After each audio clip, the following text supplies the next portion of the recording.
at the moment that Diana, Princess of Wales, has in fact been killed in that car accident. For decades, the world has scrutinized every detail of King Charles's love life, from his ill-fated marriage to Princess Diana to his enduring bond with Queen Camilla. But behind the public spectacle lies a truth that has remained buried for years. Now, at 76, the monarch has made a rare and deeply personal confession, one that shatters long-held assumptions about the true love of his life. In a moment of vulnerability, Charles has unveiled emotions long concealed by royal duty, regret, and unspoken truths. Could this revelation rewrite history's perception of a man once torn between love and obligation? New insights emerging from royal insiders, forgotten private letters, and unseen moments suggest a different reality, one of passion, sacrifice, and perhaps even lingering sorrow. So what triggered this emotional confession? And how does it change everything we thought we knew about the most talked about royal love triangle in modern history? Let's find out. Charles and Diana's first meeting, love or performance? Now, at 76, King Charles has made an emotional confession that forces a reevaluation of his past. Looking back at his most defining relationships, he has finally acknowledged the love that shaped and haunted his life. But did it all begin with Diana? Or was his heart elsewhere from the start? In the autumn of 1977, fate quietly set the stage for one of the most scrutinized royal relationships in history. Prince Charles, then 29 and heir to the British throne, crossed paths with Lady Diana Spencer, a shy 16-year-old girl from an aristocratic family. It wasn't the beginning of a passionate romance nor a grand royal match, but rather a casual encounter at Althorpe House, the Spencer family estate. At the time, Charles wasn't interested in Diana. He was romantically involved with Diana's older sister, Lady Sarah Spencer, a relationship that ultimately faded into history. Diana, still just a teenager, was little more than a passing acquaintance, untouched by the weight of royal expectations. But something about her innocence and sincerity lingered in Charles's mind. It would take 3 more years before their paths truly intertwined. By then, Diana had transformed from a reserved teenager into a poised young woman, exuding a quiet charm that captivated not just Charles but the entire nation. Unlike the experienced women Charles had been linked to in the past, Diana seemed untouched by cynicism, a quality that made her the ideal future queen in the eyes of the royal family. But was she the woman Charles truly loved, or was his heart still entangled elsewhere even as he moved toward marriage? Their courtship officially began in the summer of 1980 under circumstances that felt more like duty than destiny. It was a time when Charles, now in his early 30s, faced mounting pressure to settle down. His bachelor status had long been a subject of public speculation, and the royal family was watching closely as he entertained potential brides. Diana seemed perfect, aristocratic, graceful, untouched by scandal. More importantly, she was adored by the public.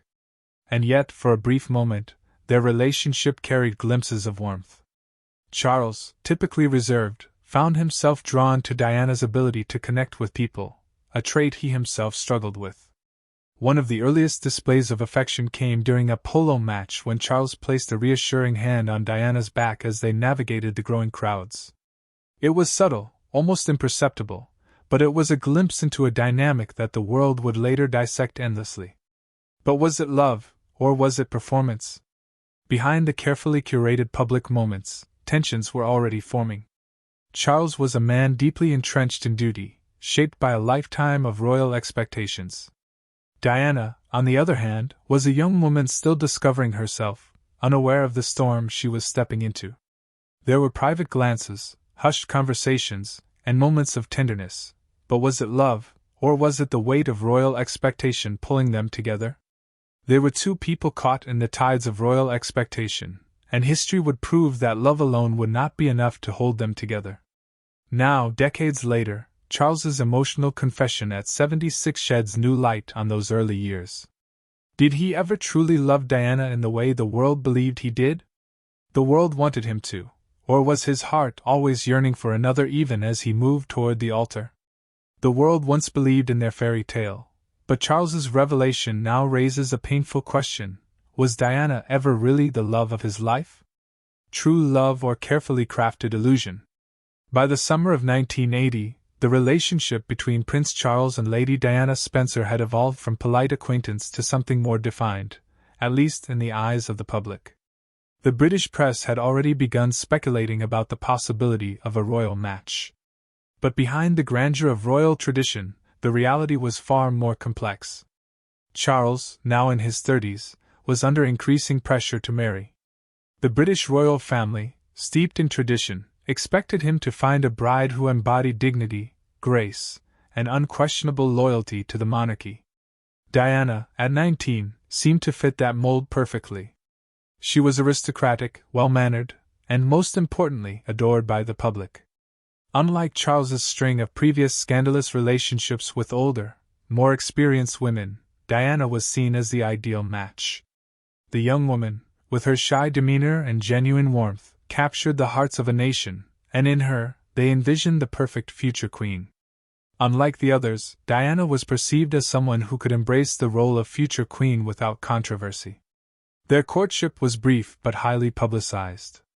Diana was often seen accompanying Charles at royal engagements, smiling for cameras as the press speculated about an impending proposal. Behind the palace walls, however, the prince, though deeply respectful of Diana, remained emotionally guarded. His affections were displayed in small, measured gestures, placing a guiding hand on her lower back as they navigated crowds or offering a reassuring glance during public appearances.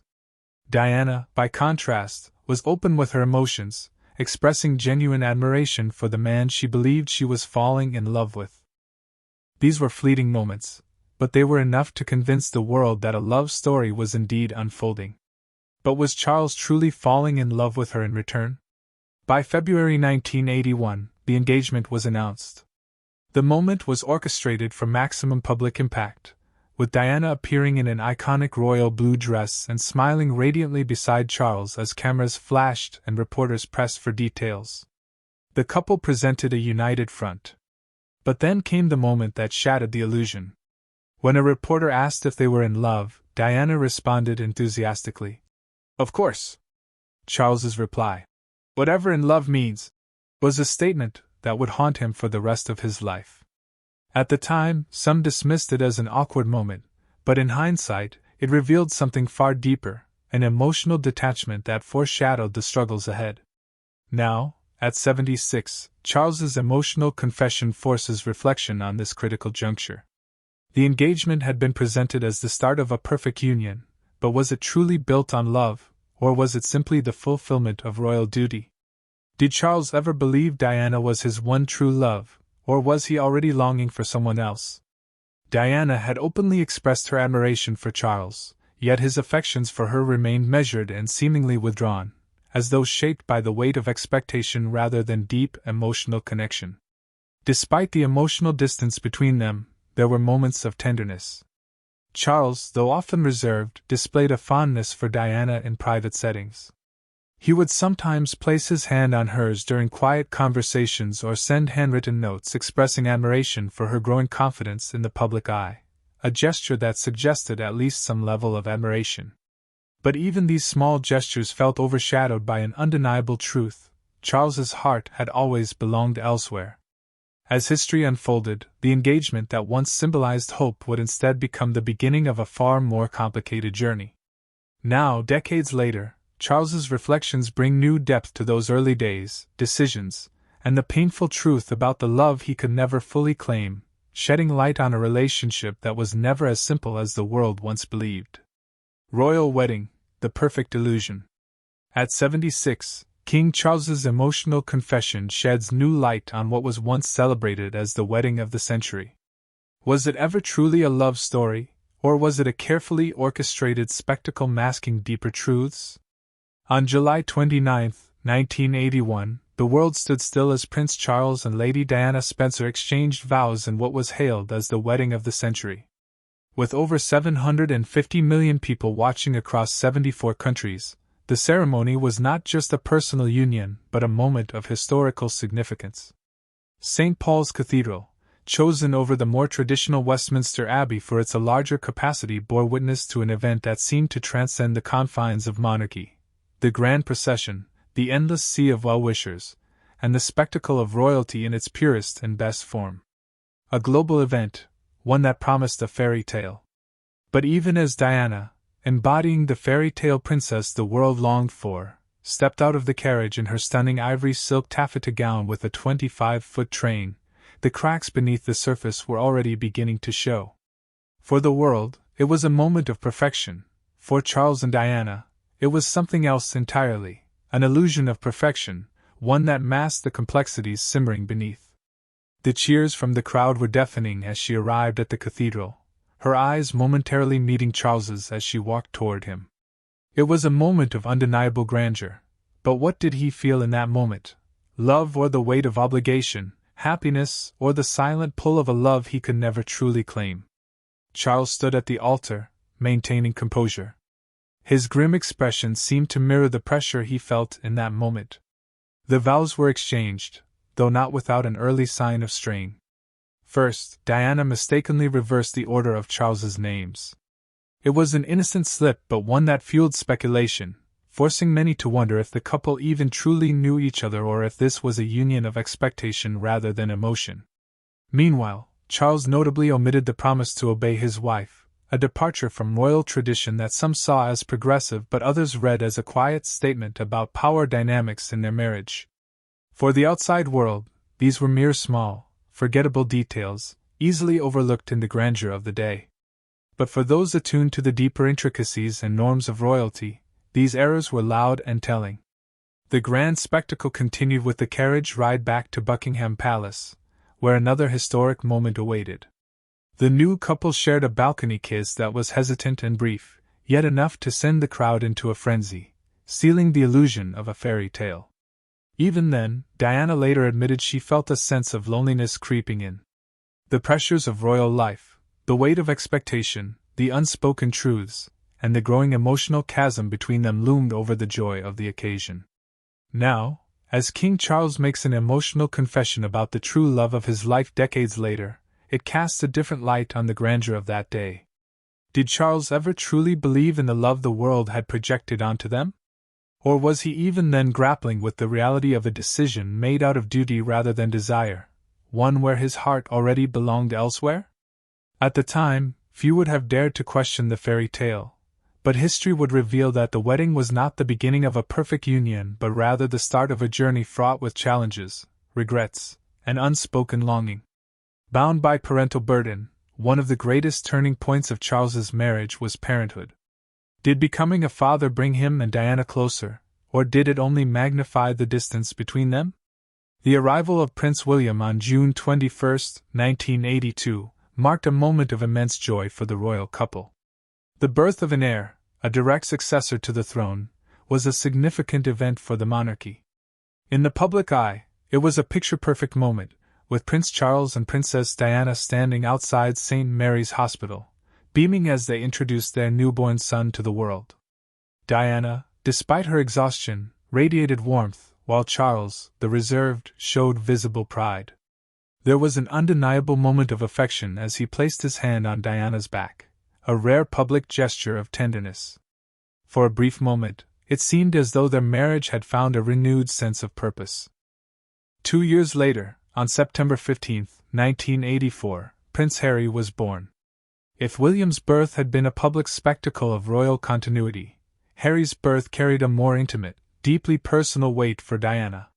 She later described him as her little Spencer, alluding to his resemblance to her side of the family. Charles, however, had reportedly hoped for a daughter. When he first saw Harry, he reportedly said, "Oh, it's a boy, and he's even got red hair." His reaction to Harry's birth, though perhaps misinterpreted, did little to soothe the growing tension between him and Diana. To her, it felt like a dismissal rather than a moment of shared joy. Though Charles later adored Harry, his initial reaction was a small but painful reminder of the emotional disconnect growing between them. But beyond those smiles, the strains in their marriage were becoming more pronounced. Parenthood brought happiness, but it also magnified their differences. For Diana, motherhood was everything. Deeply invested in her role as a mother, she found her greatest purpose in her sons. She was fiercely protective, hands-on, and emotionally available. Charles, on the other hand, had been raised under a strict duty-driven monarchy, and as a result, his idea of parenting was far less affectionate. His royal duties often took precedence over family life, making him a more distant figure in his children's lives. Though he adored his sons, he struggled to bridge the emotional gap that Diana so effortlessly filled. Though Charles loved his sons, he was a man of restraint, while Diana led with emotion. Two very different approaches to love and family, each reflective of the worlds they came from. Different parenting styles, two very different approaches to love, and perhaps the greatest source of regret in Charles's later years. As Diana's devotion to her sons deepened, she also felt increasingly isolated. The pressures of royal life, coupled with the unspoken tensions in their marriage, created an emotional chasm. She longed for companionship, for a shared journey in parenting, but Charles remained emotionally reserved. Looking back now, does King Charles regret not being more present in those years? Did he ever fully appreciate the depth of Diana's love for their sons? The years that followed would see their marriage unravel further, but at its core, the love for their children remained a binding force, one that even history could not erase. Charles's love life was defined by two women. For decades, King Charles's love life has been defined by two women, Diana and Camilla. Now, at 76, his emotional confession forces us to reconsider one of the most painful truths of his past. Did Camilla Parker Bowles ever truly replace Diana in his heart, or was she simply the woman he felt he was allowed to love? As the years progressed, the once celebrated marriage of Prince Charles and Princess Diana began to unravel under the weight of duty, expectation, and emotional distance. But if there was one challenge they could never overcome, it was Camilla. Long before Diana, there was Camilla. Charles and Camilla's connection dates back to 1970 when they met at a polo match, but timing was never in their favor. Despite a strong initial bond, Charles's naval duties in 1971 led to their separation. Camilla went ahead to marry Andrew Parker Bowles in 1973, leaving Charles reportedly heartbroken. Yet, even as their lives moved in different directions, their connection never truly faded. Despite both being married, Charles and Camilla rekindled their friendship in 1978. By 1986, their bond had grown into something more. Charles, though married to Diana, was reportedly involved with Camilla in a way that went beyond mere friendship. And Diana knew it. She later admitted that she had sensed the emotional distance from the start. The whispered phone calls, the knowing glances, the subtle but undeniable presence of Camilla in her husband's life. In 1989, Diana confronted Camilla about the affair, telling her, "I know what's going on between you and Charles. I just want you to know that I know." This confrontation led to no closure, and Diana was left heartbroken. Camilla wasn't going anywhere.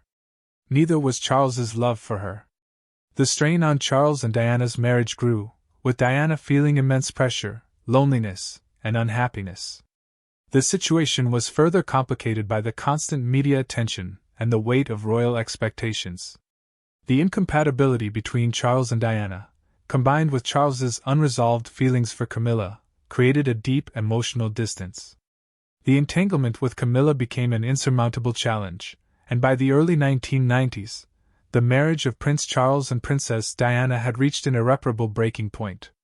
What had once been a highly publicized romance had now become an emotionally strained partnership, playing out under the relentless scrutiny of the media. The distance between them was no longer just symbolic, it was a reality that neither could ignore. By 1992, their official separation was announced. For the monarchy, this was a scandal of historic proportions. For Diana, it was an emotional battlefield she had fought alone for years. The final blow came when Diana sat down for one of the most explosive interviews in modern royal history, her BBC Panorama interview, where she openly discussed the pain and betrayal within her marriage. Her statement, "There were 3 of us in this marriage, so it was a bit crowded," became one of the most defining quotes of the royal saga. The public's sympathy leaned heavily toward her, further complicating Charles's position. The monarchy, once revered for its mystique, now faced an unprecedented crisis of image and trust. The legal divorce was finalized on August 28, 1996. Diana, stripped of her royal title but not her status as the mother of the future king, walked away with her dignity intact. Charles, still bound by duty, was left to navigate the wreckage of a love story that had crumbled under the weight of expectation. For Charles, the divorce was both an ending and a beginning. While it severed a broken union, it also allowed him to embrace a future with Camilla Parker Bowles. Yet, even after all was said and done, Diana remained an unshakable presence in his life and legacy. Now, at 76, as Charles reflects on the past, does he regret the way things unfolded? Was Camilla truly his one great love, or was Diana the woman he never fully understood until it was too late? His emotional confession suggests that even after decades, the shadow of Diana still lingers over his heart. For years, the world speculated about the depths of Charles's emotions, what he felt, what he regretted, and what he buried beneath the weight of royal obligation. Now, at 76, his emotional confession forces us to reconsider everything we thought we knew. Did he ever truly move on from Diana? Or, after decades of silence, is he finally revealing a truth that was once impossible to admit? On August 31, 1997, the world awoke to the unthinkable. Princess Diana was gone. The car crash that took her life in Paris was more than just a tragic accident. It was a moment that changed history. The world mourned as if they had lost someone they personally knew. News sent shock waves across the globe, but nowhere was the impact felt more deeply than within the British monarchy. For Prince Charles, the weight of the moment was both personal and politically charged. While their marriage had ended, their connection to their children and shared history remained undeniable. For years, their relationship had been scrutinized, dissected, and judged. But now, there was no more time for resentment, no more distance, no more second chances, only the reality of finality. Charles was at Balmoral Castle when he received the devastating news. His immediate response was one of quiet grief, but a sense of duty also pressed upon him. He was no longer just the ex-husband, he was the father of Diana's children. He was no longer just the future king, he was the one responsible for bringing her home. And perhaps, for the first time, he realized just how much she had meant to him. Against initial hesitation from the royal family, Charles insisted on personally retrieving Diana's body from Paris. In that moment, his actions spoke louder than words. He did not have to be there. He could have delegated the responsibility. But he chose to go himself. Some say it was an unspoken confession, an acknowledgement of what she had meant to him even in estrangement. Others believe it was the closest he would ever come to admitting his regrets. Public mourning erupted in unprecedented ways. The royal family's perceived cold response only intensified scrutiny. Queen Elizabeth's silence fueled public outrage, and Charles, often cast as the distant husband, found himself navigating a complex emotional and political storm. But what the public didn't see were his private reflections that painted a different story, one of remorse and deep contemplation. The years following Diana's death forced Charles to confront the past in ways he had long avoided. Though their marriage had been fraught with challenges, he had always admired certain things about her: her charm, her warmth, and the way she effortlessly connected with people. Even after their divorce, he recognized her enduring influence, particularly in the lives of their sons, William and Harry. Her legacy continued to live on in the way they carried themselves, in the way they interacted with the public, in the way they defied royal traditions. And perhaps, deep down, Charles knew she had changed him too. Now, at 76 years old, Charles finds himself reflecting on a lifetime of choices, duty, and love. And his confession has left the world stunned. New insight suggests a more complicated truth. Those closest to the king say that in private moments, his emotions slip through the cracks, a solemn expression when Diana's name is mentioned, a realization that Diana's presence has never truly left. For all his enduring love for Camilla, Diana remains the one presence he cannot escape. Now, at 76, King Charles has finally spoken words that have left the world stunned. For decades he has remained measured, composed, never allowing the world to know the depth of his regrets. But those closest to him say that in private, his emotions have surfaced. "I loved her." A simple phrase, one that perhaps should have been said long ago. Was it a confession of guilt? Of longing? Of a love that was never fully realized until it was too late? Or was it merely the words of a man looking back at a life that could have been different? Perhaps Diana truly was the love of his life, the one he never fully understood until she was gone. Perhaps Camilla was the woman he was allowed to love, but Diana was the woman who forever defined his heart. We may never know the full truth. But one thing is certain: King Charles's emotional confession at 76 has reignited the debate over the most complicated love triangle in royal history. Share your perspective in the comments below. We hope you found this video interesting. Don't forget to like, share, and subscribe to our channel for more.